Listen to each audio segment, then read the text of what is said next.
నమస్తే. Welcome to the federal Andhra Pradesh. Terrorism, దేశ వ్యతిరేక కార్యకలాపాలను అరికెట్టేందుకు 1967లో తీసుకొచ్చిన యూఏపీఏ చట్టం ఈవేళ పెద్ద పెను వివాదాన్ని సృష్టిస్తుంది ఆంధ్రప్రదేశ్ రాజకీయాలు. ఒక యూట్యూబర్ను అక్రమంగా అరెస్ట్ చేసి ఈ చట్టాన్ని ప్రయోగించారనే ఆరోపణ ప్రస్తుతం రాష్ట్ర వ్యాప్తంగా వివిధ రాజకీయ పార్టీల నిరసనలకి, ఖండన మండలకి కేంద్ర బిందువైంది. ఈ నేపథ్యంలో అసలు ఈ ఉపా చట్టం అంటే ఏంటి? ఇది ఎవరిపై ప్రయోగిస్తారు? ప్రభుత్వాన్ని ప్రశ్నించడమే నేరమవుతుందా? లేదా విమర్శించడం నేరమవుతుందా? లేదా ఏదైనా అసభ్యకరమైన పదాలు అంటే బూతులు ఇట్లాంటివి మాట్లాడటం దేశ భద్రతకు ఏ రకంగా ముప్పు?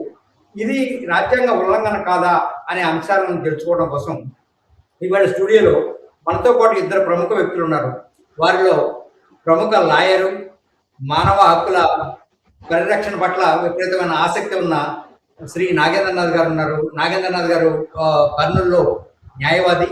ఆయన ప్రజా ఉద్యమాల పట్ల మమకారంతో అనేక ఆందోళనలు కూడా చేస్తూ ఉంటారు. వారికి స్వాగతం. ఇక రెండవ వ్యక్తి ఆంధ్రప్రదేశ్ వర్కింగ్ జర్నలిస్ట్ ఫెడరేషన్ ప్రధాన కార్యదర్శి, సీనియర్ జర్నలిస్టు, యాక్టివిస్ట్ కూడా ఆయన జి ఆంజనేయులు గారు ఉన్నారు. వారికి స్వాగతం. ఆంజనేయులు గారు, నేను మీతో ప్రశ్నని మొదలెడుతున్నా. మన ఎవరైతే ఇప్పుడు ఆరోపణలకు గురి ఆయన పేరు కూడా ముందు ప్రశ్న అనే వస్తుంది. ఈ యూట్యూబర్ ప్రశ్న రావణ్ కేసు ఏమిటి? ఎందుకు అరెస్ట్ చేశారు? ఇప్పుడు ఎందుకు ఆయన పైన పెట్టారు?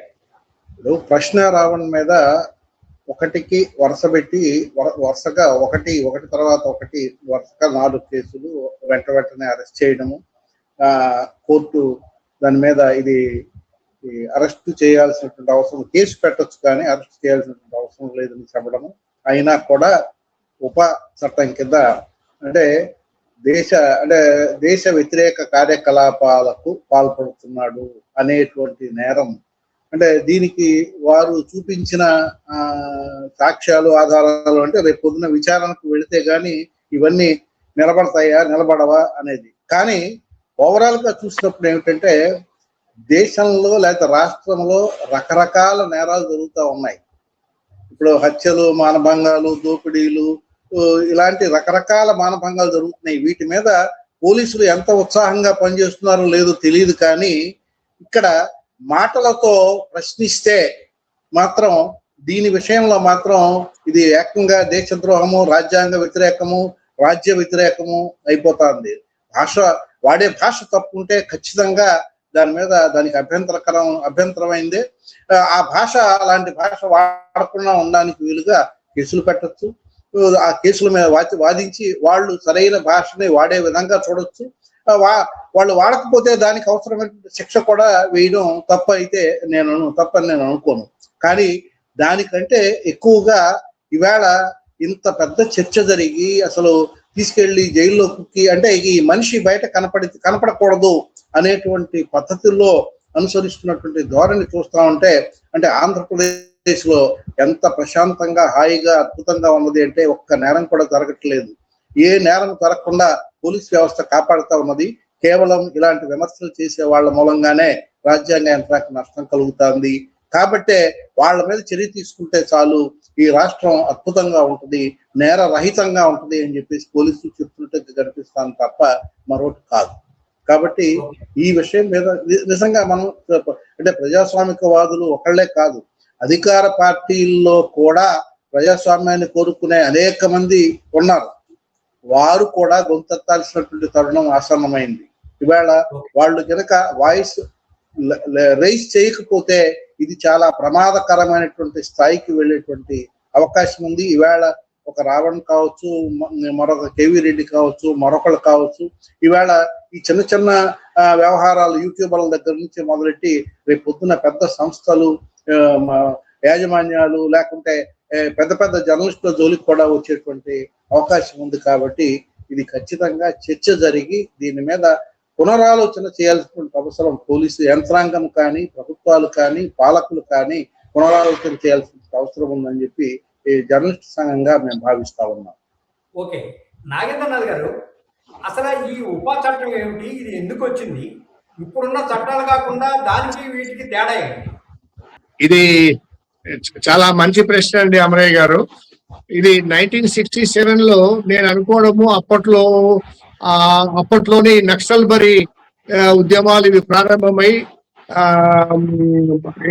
ఎన్నుకోబడిన ప్రభుత్వానికి సాయుధ తిరుగుబాటుకు మొదలైన సమయంలో ఈ యొక్క టెర్రరిస్ట్ యాక్టివిటీస్ ను అణచివేయడానికి దేశంలో గాని విదేశాల నుంచి గాని భారతదేశం మీద సాయుధ పోరాటం గాని దాడి చేసే ప్రయత్నాల్లో సహకరించే వాళ్ళకి కానీ వాళ్ళు అరికట్టడానికి ఈ యొక్క 1967 లో ది అన్లాఫుల్ ప్రివెన్షన్ యాక్ట్ అని చెప్పి 1960 తీసుకొచ్చారు. దాంట్లో అంటే బేసిక్ గా టెర్రరిస్ట్ యాక్టివిటీస్ నే ఇది పరిగణలోకి తీసుకుంటుంది. దాంట్లో ప్రత్యక్షంగా కానీ పరోక్షంగా కానీ సహాయం చేసే వాళ్ళను, పాల్గొనే వాళ్ళను, ఫండ్స్ రైజ్ చేసే వాళ్ళను, సహకరించే వాళ్ళను అందరినీ కూడా దాంట్లో దోషులుగా అంటే ముద్దాయిలుగా చేర్చి కేసు విచారణ చేసే అవకాశాలు అయితే ఉన్నాయి. ఓకే, ఆంజనేయులు గారు, అంటే ఢిల్లీలో మనం ఉమర్ ఖాలిద్ కేసు చూసాము, జమ్మూ కాశ్మీర్లో జర్నలిస్ట్ ఆసిఫ్ సుల్తాన్ కేసులు చూసాము. వీళ్ళందరికీ 5-6 ఏళ్ల పాటు బెయిల్ రాకుండా ఉండడానికి ఈ చట్టంలో ఉన్న ప్రొవిజన్ ఏంటి? మిగతా వాటికి దీనికి తేడా ఏంటి? అంటే రాజ్యాంగ వ్యవస్థ చట్టానికి వ్యతిరేకంగా పనిచేసే వాళ్ళని అరెస్ట్ చేసినప్పుడు, లేకుంటే వాళ్ళని అదుపులోకి తీసుకున్నప్పుడు వాళ్లకు బెయిల్ ఇచ్చే అవకాశం లేకుండా చట్టంలోనే ఆ ప్రొవిజన్ ఉన్నది. ఆ ప్రొవిజన్ ఉన్నది కాబట్టి ఇప్పుడు వాళ్ళు ముందు అరెస్ట్ అంటే అలా దీని ఉద్దేశం కూడా అదే. అంటే వాళ్ళు కొంతకాలం పాటు వాళ్ళ ముఖం ఎక్కడ కనపడడానికి వీలు లేదు, వాళ్ళ వాయిస్ వినపడడానికి వీలు లేకుండా చేయడం. అంటే ఇలా చేయడం ద్వారా వాళ్ళని జనం మర్చిపోతారు అనేటువంటి ఒక భ్రమం, లేకపోతే మరొకటో తెలియదు. కానీ చేయవలసిన దానికి భిన్నంగా వ్యవహారం చేస్తున్నారు రాజ్యాంగ యంత్రం అనేది నా అభిప్రాయం. లో అలా చేయాల్సినటువంటి అవసరంలా. ఖచ్చితంగా నేరం జరిగితే లేదా పొరపాటు జరిగితే, తప్పు జరిగితే తప్పును భరించాల్సిన, క్షమించాల్సిన అవసరం లేదు. ఖచ్చితంగా దానికి తగినటువంటి శిక్ష పడాల్సిందే. ఆ శిక్ష పడాల్సిన దానికి అవసరమైనటువంటి సెక్షన్లు పెట్టి అప్రోచ్ అవ్వాలి తప్ప దానికి భిన్నంగా వ్యవహారం చేయడం అనేది మరి సరైంది కాదు. నిజంగా అలా గనక చూసినట్లయితే ఇప్పుడు ఈ రావణ్ కేసులోనే పిఠాపురంలో అరెస్ట్ చేశారు, పిఠాపురం తీసుకెళ్లారు. పిఠాపురం తీసుకెళ్తే పిఠాపురంలో మరి జనసేన కార్యకర్తలు అనాలో లేకపోతే స్థానిక ప్రజలు మొత్తం మీద చాలా ఆవేశపడిపోయి ఆయన కొట్టేశారు. పోలీసులు చూస్తూ ఉండగా ఆయన కొట్టడము, అత్యంత చెత్త భాష మాట్లాడారు. మరి ఇప్పుడు ఈయన ఈ భాష మాట్లాడాడని చెప్తున్నారు కదా, అలాంటి భాషే వాళ్ళు అంతకంటే దారుణమైనటువంటి భాషే మాట్లాడారు. మరి వాళ్ళ మీద కేసు పెట్టారా? పెట్టకపోయినా పర్లా, కనీసం మిగతా వాటి మీద ఒక వ్యక్తి మీద, పోలీసు కస్టడీలో ఉన్న వ్యక్తి మీద దాడి చేస్తే దాని మీద కేసు పెట్టాల్సిన అవసరం ఉందా లేదా? లేదు, అక్కర్లేదు. ఎందుకంటే ఇది ప్రతిదాడి, వాళ్ళ మనోభావాలు దెబ్బతిన్నాయి. అంటే దేన్ని ప్రోత్సహిస్తుంది రాజ్యాంగ వ్యవస్థ? హింసను ప్రోత్సహిస్తున్నారా? హింసని అణగదొక్కడానికి లేకపోతే హింస జరగకుండా చూడాల్సినటువంటి ప్రభుత్వ యంత్రాంగము ఇలాంటి చర్యలు చేపట్టడం మూలంగా మరింతగా హింస ప్రజ్వరిల్లేటువంటి అవకాశం ఉంది తప్ప మరొక దానికి ఆస్కారం లేదు. ఇలాంటి వాటి విషయంలో భిన్నంగా ఆలోచించాలా. సమాజంలో చైతన్యం పెంచడానికి ఏం చేయొచ్చు, అలాగే యూట్యూబర్లు లేకుంటే మిగతా ఇతర సోషల్ మీడియాలో వ్యవహరిస్తున్నటువంటి వ్యవహార సరళి ఇలా ఉండకుండా వాళ్ళు వాడే భాషకు సంబంధించి మిగతా వాటికి సంబంధించి ఎలాంటి జాగ్రత్తలు తీసుకోవాలనే దాని మీద వాళ్ళని చైతన్యవంతం చేయాల్సినటువంటి అవసరం ఉన్నది. కారణం ఏంటంటే మీరు సంప్రదాయ మీడియా చూడండి, సంప్రదాయ మీడియాలో ఇలాంటివి లేవు కదా. ఎందుకు లేవు? దీనికి అనేక ఏళ్ల చరిత్ర ఉన్నది. అనేక ఏళ్లలో మొదట్లో ఈ సాంప్రదాయ మీడియాలో కూడా అనేకం జరిగి ఉండొచ్చు. వాటిని రెక్టిఫై చేసుకోవడం మూలంగా అలాంటి ప్రమాదం రాకుండా వాడే భాష దగ్గర నుంచి ఆఖరికి మత ఘర్షణలు జరిగితే ఆ ప్రాంతంలో మతాల పేర్లు ప్రస్తావన లేకుండా చేయడం అనేది కూడా మీడియా ఆ జాగ్రత్తలు తీసుకుంటుంది. ఇవాళ మీడియా అనగానే మొత్తం మీడియాకి ఇది వచ్చేస్తుంది. కాబట్టి సాంప్రదాయ మీడియా వాళ్ళు కూడా ఈ నిందలు మోస్తున్నారు. మనకు బాధ్యత లేకపోయినా కూడా ఇందులో మేము భాగస్వాములు అవుతున్నటువంటి పరిస్థితి ఇవాళ ఉన్నది. కాబట్టి ప్రభుత్వం మళ్ళీ మా విజ్ఞప్తి అయితే ఒకటే, ప్రభుత్వం కానీ పాలకులు కానీ ప్రజాస్వామ్యవాదులు కానీ దీని మీద సీరియస్ గా ఆలోచన చేయకపోతే ఇది మరింతగా పేటరేగే ప్రమాదం ఒకటి ఉన్నది. వేరే భిన్నమైనటువంటి ధోరణులకు వెళ్లే ప్రమాదం ఉన్నది. ఆ ప్రమాదం జరగకుండా కాపాడాల్సినటువంటి బాధ్యత ప్రభుత్వం మీద, మిగతా అన్ని పార్టీల మీద, ప్రజాస్వామ్యవాదం మీద ఉంది అనేది మేము భావిస్తాం. నాగేంద్రనాథ్ గారు, ఈ చట్టం కింద ఒక వ్యక్తిని అరెస్ట్ చేసేటట్టయితే ఎన్ని రోజుల లోపల, అంటే నాకు తెలిసిన దాని ప్రకారంగా 180 రోజుల లోపల బెయిల్ వచ్చే అవకాశం లేదని చెప్తా ఉన్నారు. అంటే అన్ని రోజులు ఎందుకు పడుతుంది? ఈ చట్టం ఏం చెప్తుంది? దీంట్లో ప్రధానంగా ఈ చట్టంలో సెక్షన్ 15 అండి. సెక్షన్ 15 ఏం చెప్తుందంటే, ఏదైనా ఒక టెర్రరిస్ట్ యాక్ట్ జరిగి ఆ యాక్ట్ వల్ల ఏదైనా మరణం సంభవించి లేదా అత్యంత ప్రమాదకరమైన విధ్వంసం జరిగి ఉంటే అటువంటి నేరంలో పాల్గొన్న వ్యక్తికి కంపల్సరీగా అంటే మరణశిక్ష కానీ లేదా లైఫ్ ఇంప్రిజన్మెంట్ కానీ విధించే ప్రొవిజన్ అయితే దాంట్లో ఉంది. దాంట్లోనే ఇంకొకటి ఏమిటంటే, మరణశిక్ష జరగకుండా వేరే ఎటువంటి విధ్వంసం మరణం సంభవించకుండా వేరే ఇతర తీవ్రమైన గాయాలు కానీ విధ్వంసం కానీ జరిగి ఉంటే అటువంటి నేరాలలో మినిమం పనిష్మెంట్ 5 years అండి. Minimum punishment 5 years, shall not be less than 5 years అని ఉంది. అది ఆ యొక్క 5 years ను ఒకవేళ కోర్టు భావిస్తే, అంతకన్నా ఎక్కువ శిక్ష విధించాలని భావిస్తే డెత్ వరకు పోవచ్చు లేదా లైఫ్ ఇంప్రిజన్మెంట్ వరకు పోవచ్చు. అయితే ఇది డెత్ వేయాలన్నా ఈ కేసులో లేదా మా లైఫ్ ఇంప్రిజన్ వేయాలంటే విచారణ జరిగినప్పుడే అటువంటి నిర్ణయం తీసుకుంటాం అన్నమాట. ఇక్కడ మీరు ఇందాక చెప్పారు ఢిల్లీ రైట్స్ కేసు, 2020లో ఢిల్లీ రైట్స్ కేసులో 8 మందిని ఈ ఉప చట్టం కింద నిర్బంధించినప్పుడు ఇప్పుడు దాదాపు 5 మందికి ఈ మధ్య కాలంలో బెయిల్ వచ్చింది. 2 ఉమర్ ఖాలీద్, షర్జీల్ ఇమామ్ అని చెప్పి వాళ్ళిద్దరికి కూడా ఇంతవరకు బెయిల్ రాలేదు. వాళ్ళ మీద ఇటీవలనే ఢిల్లీ హైకోర్టు కానీ సుప్రీంకోర్టు కానీ బెయిల్ తిరస్కరించినప్పుడు వాళ్ళ మీద తీవ్రమైన నేరాభియోగాలు ఉన్నాయి అనే ఒక కారణంతో వాళ్ళను బెయిల్ ఇవ్వలేదు. అయితే అభియోగాలు ఎప్పుడు రుజువైతే అది విచారణ జరిగినప్పుడే అంత పని. కాబట్టి ఈ ప్రొవిజన్ కింద ఇంతవరకు కూడా వాళ్ళని నిర్బంధించినారు. ఈ సెక్షన్ 15 కిందనే వస్తుంది వాళ్ళ యొక్క నిర్బంధం కూడా. అయితే వాళ్ళకు మరి వాళ్ళ జరిగిన నేరంలో వాళ్ళ పాత్ర ఎంత వరకు ఉంది అనేది ట్రయల్ లో జరిగింది. అనిల్ గారు, అంటే భీమా కోరెగావ్ కేసులో ఒక ఉదాహరణగా తీసుకున్నట్టయితే, ఆ కేసులో వరవరరావు గారి దగ్గర నుంచి మన సాయిబాబా గారి దాకా వీళ్ళు గత 7-8 ఏళ్లుగా అదే కేసులో జైలులో మగ్గి ఈఎంటి కూడా గృహ నిర్బంధంలోనే ఉన్నారు. అంటే ఏంటి అసలు ఈ కేసు పెట్టి అంటే మనుషుల్ని బయటికి రాకుండా చేయడమా ఈ చట్టం ఉద్దేశం, లేకపోతే నిజంగానే తీవ్రవాదాన్ని అణచడం కోసం తీసుకొచ్చి వ్యక్తులపై అణచేస్తున్నారని మీ ఉద్దేశం? కేవలం చట్టాలతో తీవ్రవాదాన్ని అణిచేయగలం అనేది భ్రమ. ఎందుకంటే చట్టాలతో అణిచివేయడం సాధ్యం కాదు.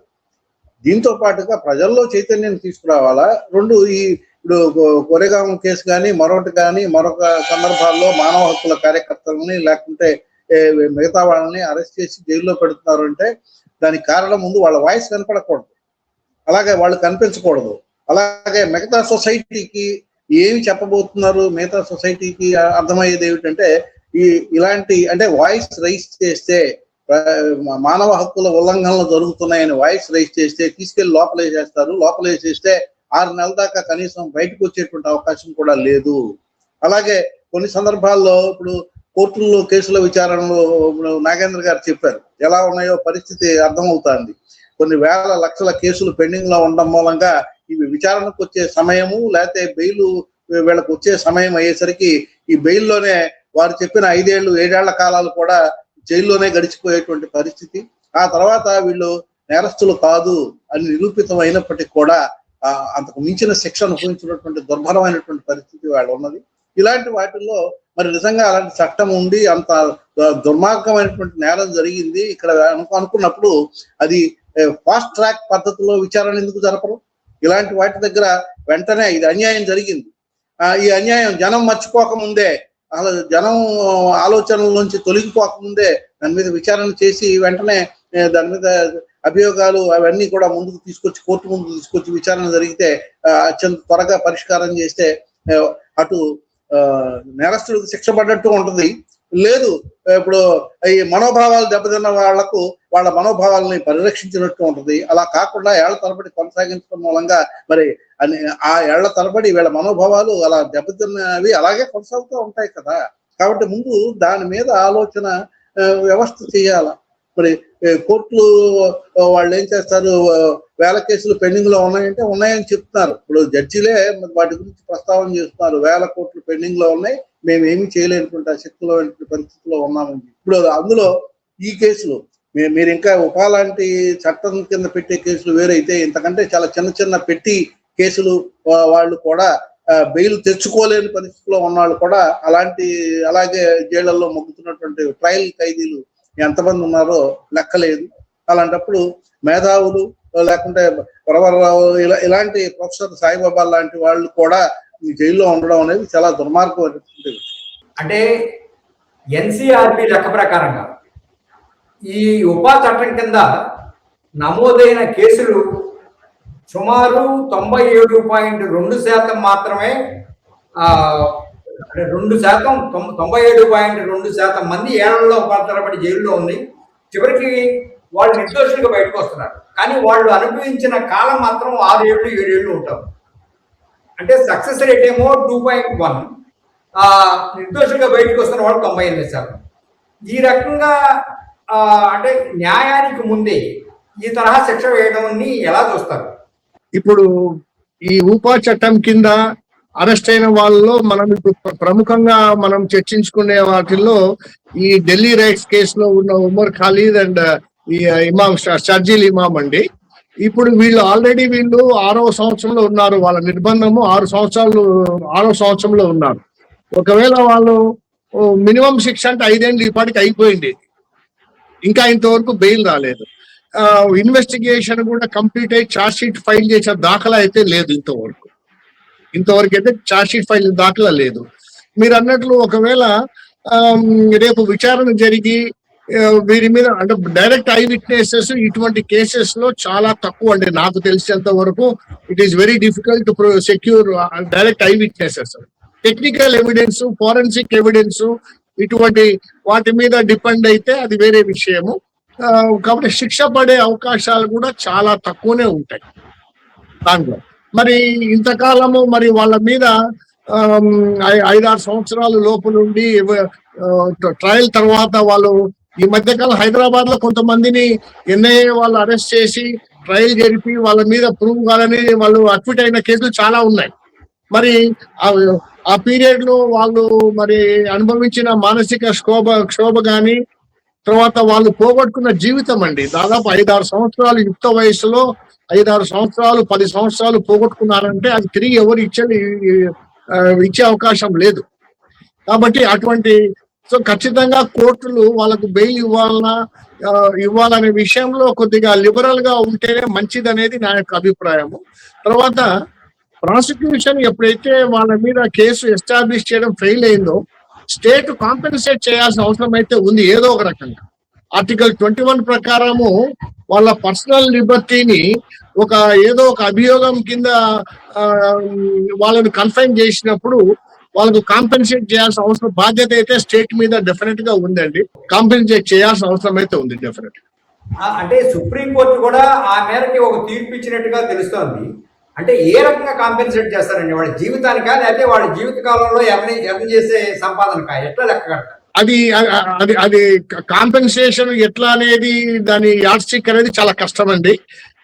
ఇవ్వగలిగేది మానిటరీ బెనిఫిట్ కానీ లేకుంటే అంటే గవర్నమెంట్ ఏం చేయగలదో మానిటరీగా కానీ జాబ్స్ వాళ్ళకి ఇప్పుడు జాబ్స్ ఎక్కడ వస్తాయండి? జాబ్స్ రావు. ఎంప్లాయ్మెంట్ రీహాబిలిటేషన్ కానీ వాళ్ళ ఫ్యామిలీ ఎంతో సఫర్ అయి ఉంటుంది, సోషల్ స్టిగ్మా ఉంటుంది. సో గవర్నమెంట్ వాళ్లకు మానిటరీగా కానీ రీహాబిలిటేషన్ లోన్స్ ఇచ్చి వాళ్ళకి అట్లా ఏమన్నా హెల్ప్ చేసే అవకాశాలు అయితే ఆలోచన చేయాలి.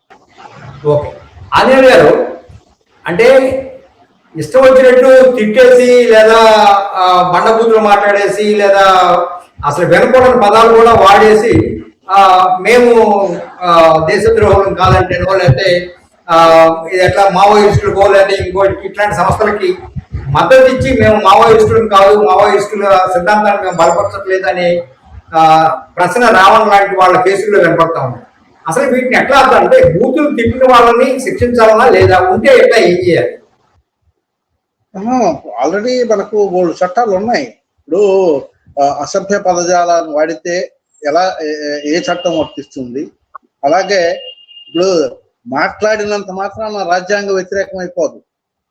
దానికి ఇందాక వారు చెప్పారు, అంటే హింస జరగడము, చనిపోవడము, విధ్వంసము, అంటే బాటలతో పాటుగా ఇవి కూడా కలిసి ఉన్నప్పుడు ఉండే చట్టము వేరే ఉంది. అలా కాకుండా కేవలం భాషను ఉపయోగిస్తే, తప్పుడు భాషను వాడితే దానికి శిక్ష ఉన్నది. ఏది ఊరికే వదిలేయమనేది నా పాయింట్ కాదు. ఇక్కడ వాళ్ళు ఏమి చేశారో దాన్ని ఆ చేసిన తప్పుకు తగినటువంటి పనిష్మెంట్ ఉండడం వేరు. ఆ తప్పు వాళ్ళు గుర్తించేట్టుగా కూడా చేయాల్సినటువంటి అవసరం ఉన్నది. మనం అంటే అలా కాకుండా ఇది ఒక స్పర్ధగా కనుక మారిస్తే ఏమవుతుంది, ఈవేళ 1 అన్నవాడు రేపు 10 అనేందుకు సిద్ధపడతాడు. ఇప్పుడు మనం 10 అంటే ఇంకేం లేదు, మళ్ళీ ఇంకో 4 రోజులు వెళ్ళి జైల్లో కూర్చొని రావడం అనేటువంటి ధోరణి అది ప్రమాదకరం. ఇందాక అందుకే చెప్పింది, అది ప్రమాదకరమైనటువంటి ధోరణి. అలా కాకుండా ఉండాలి అంటే దానికి నిజంగా వాళ్ళు చేసినటువంటి తప్పు, మేము తప్పు చేశాము, ఈ భాష ఇదే విషయాన్ని ఇంతకంటే చక్కగా చెప్పడానికి అవకాశం ఉన్నది అనేటువంటిది వాళ్ళకి అర్థం కావాలా, అర్థమయ్యేట్టు చేయాలా. దానికి వాళ్ళు చేసిన పనికి శిక్ష కూడా ఉండాలా. ఆ శిక్ష ఉండొద్దు అనేది నా పాయింట్ కాదు. అలాగే అలాంటి భాష వాడడం సరైంది అని కూడా ఓ జర్నలిస్ట్ గా నేను భావించుకోవాలా. జర్నలిస్ట్ గా కానీ జర్నలిస్ట్ సంఘానికి సంబంధించి కూడా మేము అలాంటి భాష ఉపయోగించడం కరెక్ట్ అని మేము భావించుకోవాలా. మేము అందులోనూ మా జర్నలిస్టులకు సంబంధించి మేము చెప్పేటప్పుడు ఖచ్చితంగా ఎలాంటి భాష వాడాలి, అది ఏమాత్రము అంటే ప్రొవోకేటివ్ గా ఉండకుండా ఉండేటువంటి భాష వాడటము, అలాగే చెప్పదలుచుకున్న విషయాన్ని సూటిగా చెప్పాలి అనేటువంటిది ఇవన్నీ ఉంటాయి. అలా కాకుండా మిగతా యాడ్జెక్టివ్స్ ఇవన్నీ యాడ్ చేసి ఇంకొంచెం దాన్ని చాలా చెత్తగా మార్చి మనం నోటికొచ్చినటువంటి భాష అసభ్య పదజాలం వాడితే అదైతే సరైంది అని మేము అనుకోవడం. కానీ అదే సమయంలో మాట్లాడిన మాట ఆధారంగా తీవ్రమైనటువంటి చట్టాలని, తీవ్రమైనటువంటి నేరాల కింద పరిగణించి చూడడం అనేది కూడా సరైనటువంటిది కాదు. అలాగే ఇది అంటే సొసైటీలో స్పర్ధ పెంచడానికి ఇవన్నీ దోహదం చేస్తాయి. అంటే ప్రభుత్వం ఏమైతే చేయాలో దానికి వ్యతిరేక దిశలో ఇవాళ ప్రయాణం చేస్తున్నారు. ప్రభుత్వం చేయవలసిన పని ఏంటి, ఆర్డర్ని మెయింటైన్ చేయడము, సొసైటీలో ఒక ఆర్డర్ని మెయింటైన్ చేయడము. ఆ ఆర్డర్కి విఘాతం కలిగించే వాళ్ళు ఉంటే వాళ్ళని నియంత్రించి వాళ్ళు ఒక ఆర్డర్లో ఉండేట్టు చూడటము.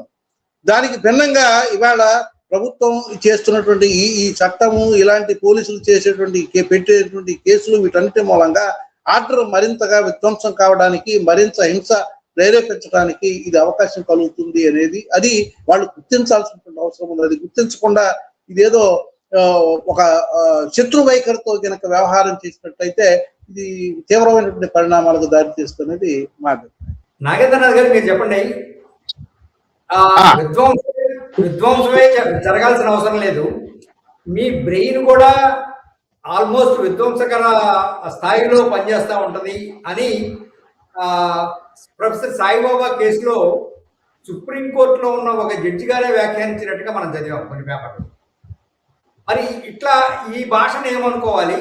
నిజంగానే ఆయన శరీరంలో సగభాగం పనిచేయకపోయినప్పుడు కూడా ఆయన మెదడు పనిచేస్తున్నది కనుక ఆయన తీవ్రవాదే అనే సెన్స్కి న్యాయమూర్తులు వస్తున్నప్పుడు దీన్ని ఎట్లా అర్థం చేసుకోవాలి? ఇప్పుడు ఈ తీవ్రవాదం అనే విషయంలో తీవ్రవాద చర్యలు చేసే వాళ్ళు ప్రత్యక్షంగా చేసే వాళ్ళు కాకుండా ఈ సెక్షన్ 15 నుంచి 23 సెక్షన్ 23 వరకు కూడా అనేక సెక్షన్లలో వివిధ రకాల విషయాలు పొందుపరుస్తూ తీవ్రవాదాలకు సహకారం అందించిన వాళ్ళు కానీ, వాళ్ళకు హార్బరింగ్ అంటే వాళ్ళకు షెల్టర్ ఇచ్చిన వాళ్ళు కానీ, ఫైనాన్షియల్ సమకూర్చే వాళ్ళైనా కానీ, అట్లా ఎవరైనా ఇటువంటి వివిధ రకాల సహకారం వాళ్ళకు ఏదో ఒక రూపంలో సహకారం అందించే వాళ్ళందరూ కూడా ఈ యొక్క చట్టం పరిధిలోకి వచ్చే అవకాశాలు ఉన్నాయి. మరి సాయిబాబా గారు మరి ఫిజికల్లీ హ్యాండిక్యాప్డ్, సొంతంగా ఏమి భావజాలం కలిగి ఉండొచ్చేమో, భావజాలం కలిగి ఉన్నంత మాత్రాన వారు ఏమైనా చర్యలు చేశారా ఆయన భావజాలాన్ని ఆచరణలో పెట్టడానికి ఎటువంటి చర్యలు చేపట్టారు అనేది చాలా ముఖ్యం. మరి వారు ఆ చర్యలు చేపట్టారా లేదా, ఆయన భావజాలంలో ఏదైతే ఉందో దాన్ని అమలు చేయడానికి అటువంటి చర్యలు చేపట్టి ఉంటే వారు ఖచ్చితంగా ఈ యొక్క ప్రస్తుతము ఈ చట్టం పరిధిలోకి వచ్చే అవకాశాలు ఉన్నాయి. మనము నాకు అంతకన్నా దాంట్లో వారి డీటెయిల్స్ ఎక్కువ నాకు తెలియదండి ఆ విషయంలో. కానీ వరవరరావు గారు ఉన్నారు, ఫర్ ఎగ్జాంపుల్ వరవరరావు గారు మరి వారు ముందు నుంచి కూడా తెలుగు రాష్ట్రాల్లో కానీ ఒరిస్సాలో కానీ ఈ యొక్క ఈ నక్సలైట్స్ తో అంటే సాంస్కృతిక వ్యవహారాల్లో వాటిల్లో సంబంధాలు కలిగి ఉన్నట్లయితేనేమి వారి యొక్క భావజాలాన్ని ప్రాచుర్యం చేయడానికి వారైతే కొద్దిగా యాక్టివిటీస్ లో పాల్గొన్నది అయితే వాస్తవం. అయితే వారు అడ్వాన్స్డ్ ఏజ్ లో ఏమీ చేయలేని నిస్సహాయ స్థితిలో ఉండి కూడా వారిని హ్యుమానిటేరియన్ కన్సిడరేషన్ లో కూడా వారిని రిలీజ్ చేయడానికి కోర్టులు ఇష్టపడకపోవడము, ముందుకు రాకపోవడం చాలా విచారించదగ్గ విషయం. ఆంజనేయులు గారు, ఈ చట్టం తర్వాత ఒక అడిషన్ ఇక్కడ ఇప్పుడు కేవలం అయితే నా దగ్గర తీవ్రవాద సాహిత్యానికి సంబంధించిన పుస్తకాలు నా దగ్గర దొరికిన నేను చదువుదాము యాంగ్జైటీ కింద పుస్తకాలు సేకరిస్తుంటాను కొన్నిసార్లు. ఆ పుస్తకం దొరికినంత మాత్రాన నేను పుస్తకం కలిగి ఉన్నామని చెప్పి నన్ను తీవ్రవాదిగా బ్రాండ్ చేయడం, చిత్రీకరించడము, కేసులు పెట్టడం అనేది సమంజసమైన అది చాలా మంది విషయాలు కూడా జరిగింది. ఆంజనేయులు గారు, ఈ చట్టం దుర్వినియోగం కాకుండా ఉండాలి అంటే బ్రీఫ్ గా ఏమేమి చర్యలు తీసుకోవచ్చు మీరు చెప్పండి. అంటే చట్టము దుర్వినియోగం అవుతుందా లేదా అనేది ఇప్పుడు అదే అనుకున్నది. ఇప్పుడు దాకా మనం చర్చించింది దీన్ని చేసే అంటే జరిగిన దానికి తగినటువంటి చట్టం కింద కేసు పెట్టారా లేదా, ఇప్పుడు అక్కడే దీని వినియోగము దుర్వినియోగము అనే డౌట్ క్లియర్ కావాల్సింది. ఇప్పుడు అక్కడే వస్తుంది. మరి దీన్ని వినియోగించాల్సింది ఎవరు? పోలీసు యంత్రాంగం. ఈ పోలీసు యంత్రాంగము వాళ్ళు సొంతంగా పనిచేస్తున్నారా, లేకుంటే వెనకుండే రాజకీయ నాయకుల ప్రోద్బలం వల్ల పనిచేస్తున్నారా? మరి ఆ రాజకీయ నాయకుల ప్రోద్బలం దేనికోసం ఉంది? ఇది వ్యక్తిగతమైనటువంటి కక్షతో కూడుకున్నదా, లేకుంటే రాజ్య పరిరక్షణలో భాగంగా చేస్తున్నారా? ఇప్పుడు ఇన్ని అంశాలు ఒకదానికొకటి ముడిపడి ఉన్నాయి. ఈ ముడిపడి ఉన్నప్పుడు వీటన్నిటిని ఇప్పుడు అందుకని నేను మొదట చెప్పా, మళ్ళీ అంటే రిపీటెడ్ గా చెప్తున్నా కూడా ఒకే అంశం చుట్టూ ఎందుకు ఉంటుందంటే ఇందులో ప్రజాస్వామ్యవాదులు కానివ్వండి, రాజకీయ పక్షాలు కానివ్వండి, లేకుంటే న్యాయ కోవిదులు కానివ్వండి, వీళ్ళందరూ కలిసి చర్చించి దీని మీద ఒకసారి కూర్చొని చర్చించేది కాదు. ఇది డిఫరెంట్ అకేషన్స్ లో ఇందాక మీరే ప్రస్తావన చేశారు. అంటే ఎంత పర్సంటేజ్ ఆఫ్ కేసుల్లో శిక్షలు పడ్డాయి, మిగతావి అంటే ఇలాంటిది స్టడీ చేసేందుకు న్యాయ కోవిదులు ఎక్స్పర్ట్స్ ఉంటారు. వాళ్ళు దాన్ని స్టడీ చేసి ఇలాంటి నేరాలు జరిగినప్పుడు ఇలాంటి ఫలితం వచ్చింది కనుక మనం ఇలాంటి కేసులు పెట్టేటప్పుడు ఖచ్చితంగా తగినటువంటి జాగ్రత్తలు తీసుకోవాలి. అలాగే వాళ్ళకు జరిగినటువంటి నష్టానికి ఇందాక పరిహారం గురించి మాట్లాడారు. ఎలాంటి పరిహారం చేసేందుకు వాటికి అవకాశం ఉన్నది అంటే మానిటరీగానే కాకుండా నిజంగా పోయిన కాలాన్ని తిరిగి తీసుకురాలేదు. కాబట్టి ఇలాంటి అంశాలన్నిటి మీద ఖచ్చితంగా చర్చ జరగాల. న్యాయ కోవిదులు మరింతగా ఇన్వాల్వ్ కావాలా. ఇవన్నీ ఇన్వాల్వ్ కావాలంటే మళ్ళీ ఎవరు సహకరించాలా? మళ్ళీ ప్రభుత్వ వ్యవస్థే. ప్రభుత్వ వ్యవస్థ సహకరించాలంటే ముందు వాళ్ళ యాటిట్యూడ్ లో మార్పు ఉండాలా. ప్రభుత్వము చూసేటువంటి వైఖరిలో ఏమిటి అంటే ఏదైనా ఒక విమర్శ వస్తే దాన్ని భాష ఏ రకంగా వాడినా, మరొకటి ఏ రకంగా వాడినా ఆ సమస్యకు పరిష్కారాన్ని గనక ప్రాపర్ గా గనక ప్రొజెక్ట్ చేయగలిగితే ప్రభుత్వం అంతకు మించిన సమాధానం మరొకటి ఉండదు. అలాంటి సమాధానం చెప్పేటువంటి పరిస్థితి ప్రభుత్వాలు కనుక చేసినట్లయితే అప్పుడు ఈ అవసరము రాదు. ఇలాంటిది జనమే చూసుకుంటారు. నిజంగా జనానికి వ్యతిరేకంగా మాట్లాడేటువంటి కామెంట్స్ వస్తే అది ఏ భాష కాదు, మామూలు భాషలో మాట్లాడినా మంచి సమాధానం ప్రజలు ఇవ్వగలిగేటువంటి పరిస్థితి వాళ్ళు ఉంటుంది. కాబట్టి ప్రభుత్వాలు ఆలోచించాల్సింది సమస్యలకు పరిష్కారం దిశగా ఆలోచన చేస్తే దీనికి పరిష్కారం బాగా లభిస్తుందని, అప్పుడు ఈ చట్ట దుర్వినియోగం అనేటువంటి అవకాశం కూడా ఉండదనేది నా అభిప్రాయం. ఓకే, ఇది ఇవాటి చర్చ. నిజంగా supreme court Shreya Singhal versus union India of కేసులో ఒక అద్భుతమైన కామెంట్ చేసింది. దోమను చంపడానికి ఫిరంగి వాడొద్దు అని. అలానే దేశాన్ని కాపాడటానికి తీసుకొచ్చిన ఈ చట్టం కాస్త వాళ్ళ వ్యక్తిగత కక్షను తీర్చుకోవడానికో లేదా విభేదాలను అణచివేసే ఆయుధంగా మారితే కనుక ఖచ్చితంగా ప్రజాస్వామ్యానికి అనర్థం. దీన్ని ఈ యూపీఏని తీసుకొచ్చి సామాన్య చట్టాలతో పోల్చి తమ వ్యక్తిగత వైరాల్ని ఈ కేసుల్లో, ఈ తరహా కేసుల్లో ఆపాదించి వాళ్ళని శిక్షించాలని చూడటం మాత్రం ఇది ఖచ్చితంగా ప్రజాస్వామ్యం అనిపించుకోదు. దీన్ని ఆపాలి. వీడియో చేసిన వాళ్ళను, అలానే ఈ దేశంలో విధ్వంసం సృష్టించిన వాళ్ళని ఇద్దరిని ఒకే కాట కట్టినట్టయితే అది భారత రాజ్యాంగం ఇచ్చిన స్వేచ్ఛని దాన్ని కోల్పోయినట్టు అవుతుందని చెప్పి వక్తలు చెప్పారు. వారికి ధన్యవాదాలు. ఈ చర్చ ఇంతకు సమాప్తం. ధన్యవాదాలు. నమస్తే.